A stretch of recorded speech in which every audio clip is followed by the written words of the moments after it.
नमस्कार, आप देख रहे हैं हरियाणा न्यूज और आपके साथ मैं अनु चौधरी। बुलेटिन की शुरुआत करते हैं सुपरफास्ट 100 से। संसद के मानसून सत्र में पेगासस जासूसी मामले को लेकर सरकार और विपक्ष के बीच गतिरोध बना हुआ है। इसी बीच विपक्षी एकता को दिखाते हुए मंगलवार को कांग्रेस सांसद राहुल गांधी समेत विपक्ष के कई नेता साइकिल पर सवार होकर संसद तक पहुंचे। बता दें कि विपक्षी एकता को मजबूती देने के लिए मंगलवार को कांग्रेस सांसद राहुल गांधी की ओर से सियासी दलों को नाश्ते पर बुलाया गया था। इस बैठक में राहुल गांधी ने कहा था कि पेट्रोल डीजल के मसले पर हम सभी को आवाज उठानी चाहिए। लोकसभा और राज्यसभा के विपक्षी दल के नेता कांग्रेस नेता राहुल गांधी की ओर से बुलाई गई बैठक में शामिल हुए, लेकिन इस बैठक में आम आदमी पार्टी और बहुजन समाज पार्टी ने दूरी बनाई थी। सीबीएसई ने कक्षा 10वीं का परिणाम घोषित कर दिया है। इस साल 20,97,128 छात्रों ने सीबीएसई 10वीं की बोर्ड परीक्षा के लिए रजिस्ट्रेशन करवाया था।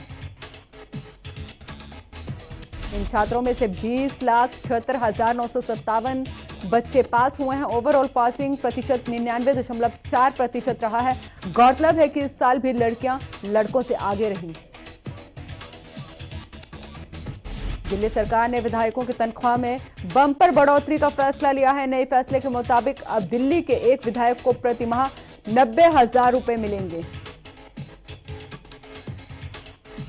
जिसमें सैलरी और भत्ता सभी शामिल होंगे। दिल्ली कैबिनेट ने मंगलवार को इस प्रस्ताव को मंजूरी दी है।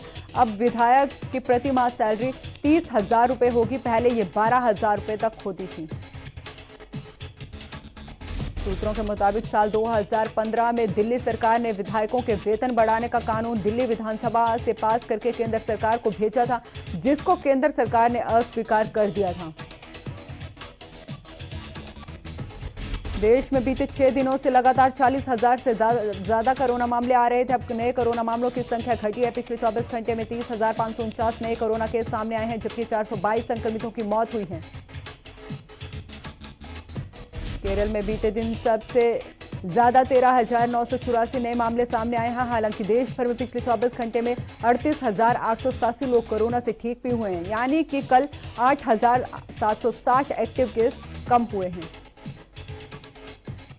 स्वास्थ्य मंत्रालय के अनुसार 2 अगस्त तक देश भर में 47 करोड़ 85 लाख कोरोना वैक्सीन के डोज दिए जा चुके हैं। बीते दिन 61 लाख टीके लगाए गए।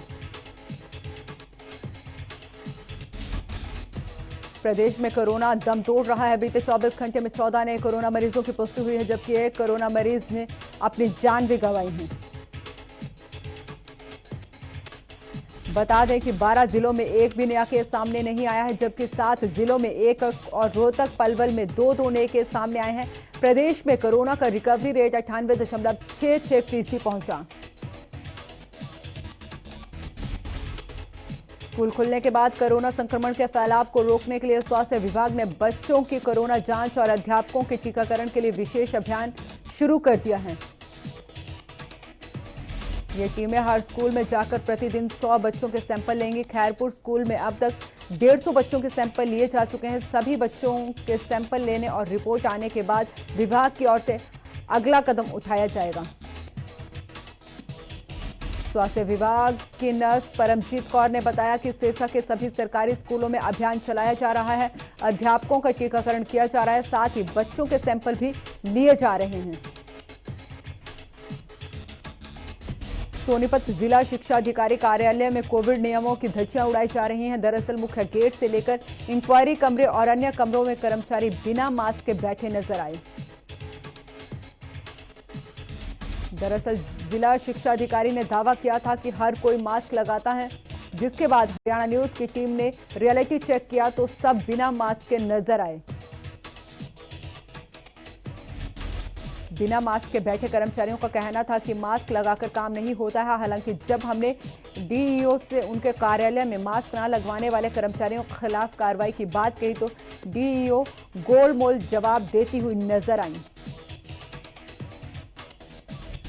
चंडीगढ़ में मंगलवार को मुख्यमंत्री मनोहर लाल की अध्यक्षता में हुई पावर प्रदेश कमेटी की बैठक के बाद मुख्यमंत्री ने मीडिया से बातचीत करते हुए बताया कि मीटिंग में मुख्य रूप से 3 एजेंडों पर चर्चा की।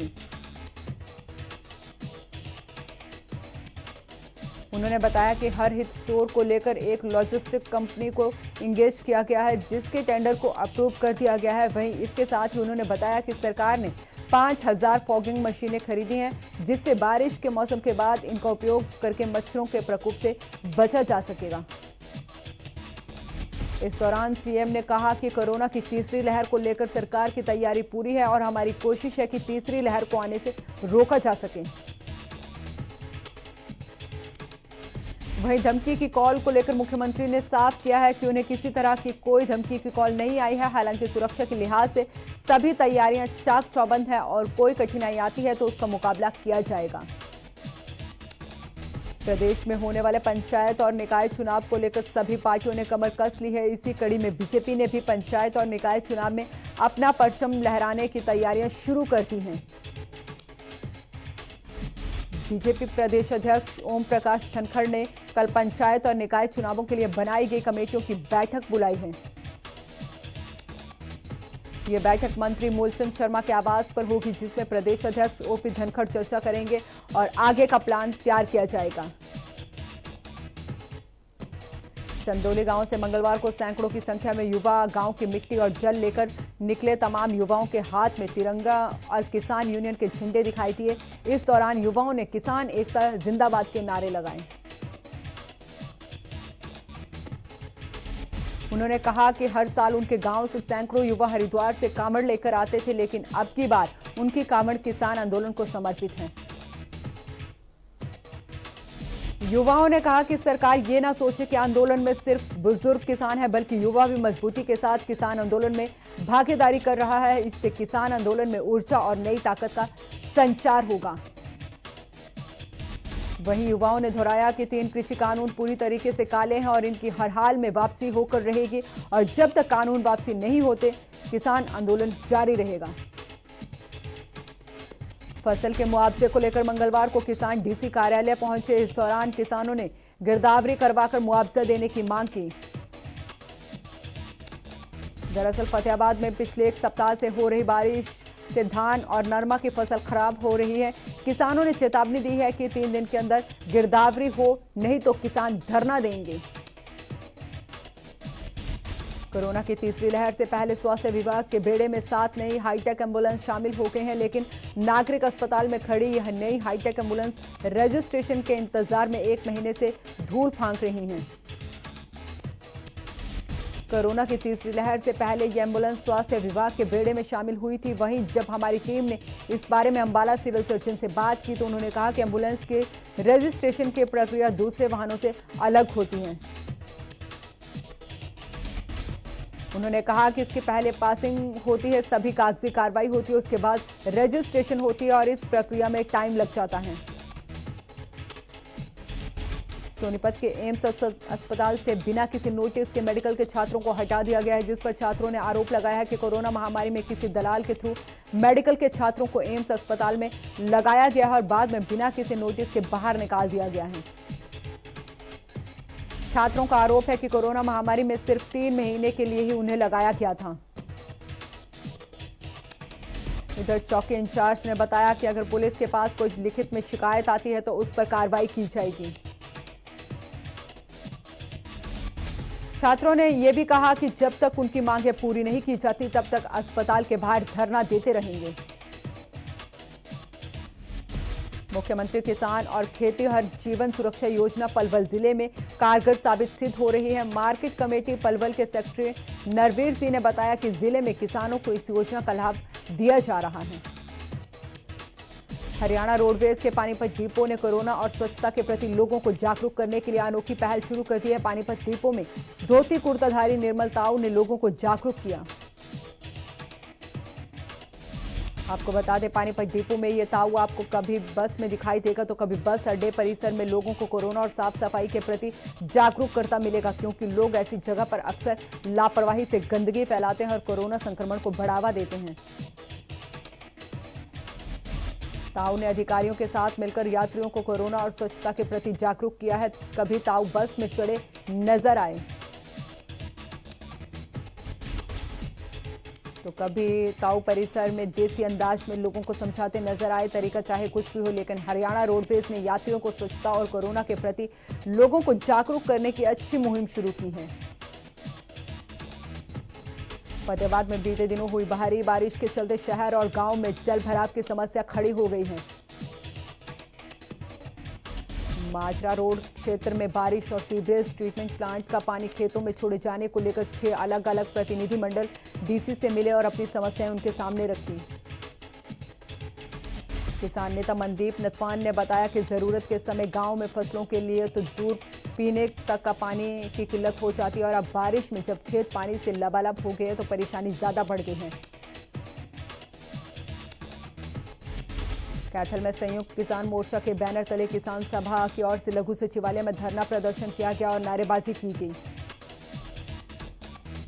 इस दौरान किसानों ने बताया कि जिले के सोंगरी, गुलियाना, किठाना, रोहिड़ा, किछाना, बड़सीकरी, खेड़ी, लांबा गांवों में बारिश की वजह से जल भराव हो गया है और सारी फसलें पानी में डूब गई हैं। किसानों ने कहा, हम चाहते हैं कि सरकार खराब हुई फसलों की जल्द से जल्द गिरदावरी करके मुआवजा दे। साथ ही किसानों ने कहा कि जो मजदूर इन खेतों में काम करते हैं, बारिश के चलते उनके मकान भी गिर गए हैं, उनकी भी गिरदावरी के बाद मुआवजा दिया जाना चाहिए। जाने वाले रास्ते में रेलवे लाइन की वजह से रेलवे अंडरपास आम जनता की सुविधा के लिए बनाया गया था, मगर आज ये अंडरपास एक तालाब का रूप धारण कर चुका है। आपको बता दें, यहां पर आने जाने वाले लोगों को भारी परेशानियों का सामना करना पड़ रहा है, जिसके कारण इस रास्ते से जाने वाले राहगीरों को अंडरपास में ज्यादा पानी होने की वजह से अपना व्हीकल वापस लाने को मजबूर होना पड़ रहा है। सिरसा के खाजा खेड़ा रोड स्थित निजी स्कूल में हंगामा हो गया। स्कूल की 12वीं कक्षा के स्टूडेंट इकट्ठा होकर स्कूल के बाहर पहुंचे और आर्ट्स में सही नंबर न आने पर रोष जताने लगे। स्कूल के बाहर कुछ समय के लिए एक साइड से रोड जाम भी किया गया और आने जाने वाले वाहनों को आगे नहीं जाने दिया। छात्र स्कूल में धरना लगाकर भी बैठ गए। बढ़ते विवाद के चलते स्कूल के vice principal Vishambar Dayal students को समझाने पहुंचे, लेकिन स्टूडेंट्स नहीं माने। बच्चों के अभिभावक भी स्कूल में पहुंचे। स्कूल प्रशासन से पूरे मामले को लेकर कुछ समय तक बातचीत भी की, लेकिन कोई हल नहीं निकला। तो वहीं इस पूरे मामले में स्कूल के वाइस प्रिंसिपल ने बड़ा ही बेतुका बयान दे डाला। जगमग योजना में शामिल हिसार के गांव में बिजली की व्यवस्था जगमगा गई है। बिजली व्यवस्था की लापरवाही के चलते पंचग्रामी पावड़ा के ग्रामीणों ने एससी कार्यालय का घेराव किया। ग्रामीणों का कहना है कि गांव में बिजली की समस्या बनी हुई है, जिसके चलते सभी को परेशानी हो रही है। रेवाड़ी में दिल्ली जयपुर मार्ग पर धारूहेड़ा के लोगों ने जाम लगाया। जल भराव से परेशान है लोग। कांग्रेस विधायक चिरंजीव राव भी मौके पर मौजूद रहे। प्रदेश में चोरों के हौसले बुलंद हैं। ताजा मामला नीलोखेड़ी से सामने आया है, जहां जीटी रोड से तरावड़ी जाने वाली सड़क पर एक किराना दुकान को निशाना बनाते हुए लाखों रुपए की नकदी पर चोरों ने हाथ साफ कर दिया। चोरी की घटना की सूचना मिलते ही इलाके के व्यापारियों में हड़कंप मच गए, जिसके बाद काफी संख्या में व्यापारी किराना दुकान पर पहुंचे। वहीं चोरी से गुस्सा लोगों को पुलिस ने समझा बुझाकर शांत करवाया। पुलिस ने दुकानदार को मामले में जांच का भरोसा भी दिलवाया है। उधर सोनीपत के मूर्थल में नेशनल हाईवे पर एक बस चालक के साथ लूटपाट का मामला सामने आया है। बताया जा रहा है कि सवारी बैठने के लिए जैसे ही गांव नांगल खोर्द के पास बस रुकी, बदमाशों ने बस चालक और मालिक पर हमला करके 6,000 रुपए लूट लिए। मूर्थल थाना पुलिस ने पीड़ित ड्राइवर की शिकायत पर 10 बदमाशों को गिरफ्तार कर लिया और सभी अदालत में पेश कर जेल भेज दिए गए हैं। बल्लभगढ़ की नत्थू कॉलोनी में एक महिला बेहोशी की हालत में मिली है, जिसको पुलिसकर्मी जब सिविल अस्पताल लेकर पहुंचे तो डॉक्टर ने प्राथमिक जांच के बाद बताया कि महिला को कुछ खिलाया गया है। फिलहाल महिला के परिजनों से संपर्क नहीं हो पाया है, लेकिन पुलिस प्रयासरत है कि जल्द से जल्द उनके परिजनों से संपर्क हो जाए। गोहाना के बस डिपो परिसर में गंदे पानी में शव मिलने से सनसनी फैल गई है। शव मिलने की सूचना आसपास के लोगों ने बस स्टैंड के इंचार्ज को दी। पुलिस ने मौके पर पहुंचकर शव को पानी से बाहर निकलवाया। अभी तक मृतक की कोई पहचान नहीं हुई है। कॉलोनी के लोगों ने बताया कि मृतक की उम्र करीब 60 साल है। वहीं जांच अधिकारी ने बताया कि फिलहाल पुलिस ने शव को कब्जे में लेकर पोस्टमार्टम के लिए भेज दिया है और जांच जारी है। फरीदाबाद में प्रेम प्रसंग के चलते 3 दिन पहले हुई हत्या के मामले में पुलिस ने लड़की के पिता और चाचा समेत 3 लोगों को गिरफ्तार किया है। इस हत्या के बाद लोगों ने थाने पर जमकर हंगामा किया और पुलिस पर भी पीड़ित पक्ष को धमकाने का आरोप लगाया। पुलिस ने जिन 3 लोगों को गिरफ्तार किया उन पर फरीदाबाद के सराय इलाके में ऋषि नाम के युवक की हत्या करने का आरोप लगा है। मृतक के परिजनों का आरोप था कि लड़की के घरवालों ने साजिशन लड़की के माध्यम से ऋषि को फोन करके रात को अपने घर पर बुलाया और उसके बाद युवक की तेजधार हथियार से हत्या कर दी। रोहतक इंदिरा कॉलोनी के पास से गुजरने वाले रेलवे ट्रैक के किनारे एक शव मिला, जिसकी सूचना पर जीआरपी थाना पुलिस मौके पर पहुंची और जांच पड़ताल शुरू की। संदिग्ध परिस्थितियों को देखते हुए जांच के लिए एसएफएल टीम को भी मौके पर बुलाया गया। फिलहाल शख्स की शिनाख्त नहीं हो पाई है। बल्लभगढ़ की चावला कॉलोनी पुलिस को नथु कॉलोनी में एक महिला संदिग्ध हालत में बेहोशी हालत में मिली है। करनाल की अशोका कॉलोनी में एक दुकान में भयंकर आग लग गई है, जिसके बाद लोगों ने दमकल विभाग टीम को इस बात की सूचना दी। सूचना मिलने के बाद फायर ब्रिगेड की गाड़ियों ने मौके पर पहुंचकर आग पर काबू पाया। आग लगने से दुकान में रखा सारा सामान पूरी तरह से जलकर खाक हो गया। आग लगने की वजह से शॉर्ट सर्किट बताई जा रही है।